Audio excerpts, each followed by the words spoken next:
Dear friends of media, only 10 days left and the 49th International Kolkata Book Fair will be inaugurated on 22nd of January 2026 at 4 p.m. Boimela Prangon, Salt Lake by our Honorable Chief Minister Srimati Mamata Banerjee in presence of Mr. Gustavo Canzobel, eminent author of Argentina, His Excellency Mr. Mariano Agustin Causino, Ambassador of Argentina in India, as special guests of honor, along with our authors, dignitaries, and honorable ministers of our state. The following are the highlights of this year's International Kolkata Book Fair. There will be 1,000 plus participants in the IKBF 2026. Senior Citizens Day, Chiro Torun, will be celebrated on 30th January. Children's Day will be celebrated on the 1st February 2026. There will be 9 entry and exit gates in the IKBF. 2 gates will be based on Argentine architecture. There will be gates in the name of Profulla Roy, Pratul Mukhopadhyay, who left us in the near past to commemorate 125th birth year of Shailajananda Mukhopadhyay, eminent author. Another gate will be named after him. Moment for us from Game Plan, the company I represented, which is curating the Kolkata Literature Festival, to be back with the guild to do this event at the Boimela. Like many of you, the Boimela, for anyone who's grown up in Kolkata, বাঙালি হোক অবাঙালি হোক, যেমন আমি অবাঙালি, আমাদের জন্য এটা একটা তীর্থযাত্রা, আর এটাতে অংশগ্রহণ করা আমাদের জন্য একটা খুব সৌভাগ্যের ব্যাপার. The Kolkata Literature Festival is a platform I have deep links and fondness for. In many ways, I am its mother, and it's great to come back to this child of ours. As many of you would recall, the Kolkata Literary Meet was born in the Boimela in 2012, and then we grew wings and flew away to Victoria Memorial. আর এখন আমাদের নতুন বাড়ি হচ্ছে আলিপুর মিউজিয়ামে।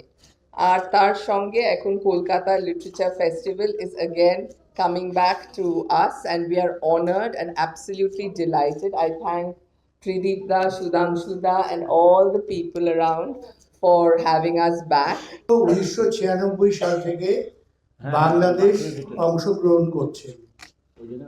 2025 সালে অংশগ্রহণ করেননি, এবারেও করেননি।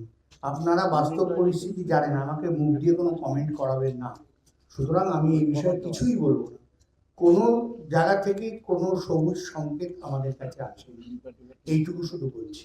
এটা আমার স্টল করতে যা খরচা হয় না, আমি যখন আমার দোকান থাকি, আমি তো ওখানে গিয়ে 20%।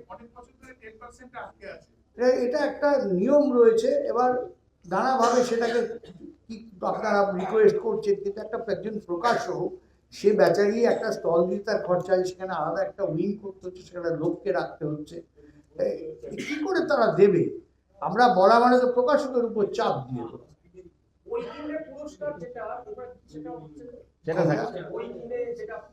বললাম তো লটারি, ওটা থাকছে। হ্যাঁ, অবশ্যই। ইন্স্যুরেন্স দোকানগুলোর ইন্স্যুরেন্স করা হয়েছে, গিল্ডের পুরো মাঠের একটা ইন্স্যুরেন্স করা হয়েছে।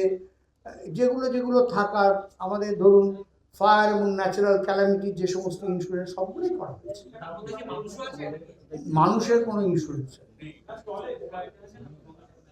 স্টল হোল্ডার এবং স্টলের ইন্স্যুরেন্স না, এক একটা স্টলের মাপ অনুযায়ী। ইন্ডিভিজুয়াল স্টল আপনার দেখুন, কারো হয়তো 1 লক্ষ টাকা বই স্টকে আছে, তার একটা ইন্স্যুরেন্স ভ্যালু হবে। আর যার ধরুন 10,000 টাকা একটা বই স্টকে আছে, তার ইন্স্যুরেন্স ভ্যালু আলাদা হবে। এটা আমরা কি করে বলবো? বই স্টলের মাপ এবং পাবলিশারদের ডিক্লারেশন, তার উপর নির্ভর করে কত। New innovation, new app, we are launching new app, the metro connection, the KLF much better than that of last year.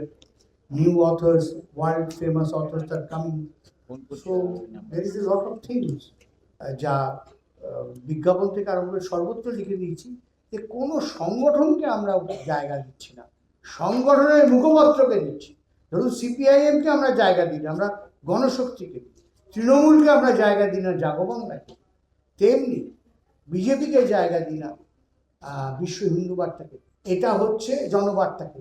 তো এটা হচ্ছে আমাদের প্রিন্সিপাল অ্যান্ড পলিসি। আমরা মনে করি শতপুষ্প বিকশিত হোক, মাউসুদিনের কথা। সবাই আসুক তাদের বই নিয়ে, তাদের পত্রিকা নিয়ে, সংগঠন নিয়ে নয়। ধন্যবাদ।